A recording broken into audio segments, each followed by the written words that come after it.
Tahukah kamu, di Sulawesi Selatan ada hewan yang unik dan langka, namanya maleo. Maleo adalah burung endemik Sulawesi yang dikenal karena cara uniknya bertelur. Mereka menggali lubang di pasir panas atau tanah vulkanik untuk menginkubasi telur mereka.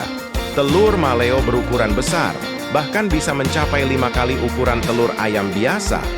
Setelah menetas, anak maleo langsung bisa terbang dan bertahan hidup sendiri.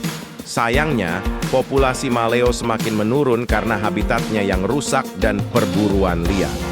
Kita perlu menjaga alam Sulawesi untuk melindungi maleo dari kepunahan. Yuk, jaga alam Sulawesi dan lestarikan maleo untuk generasi mendatang.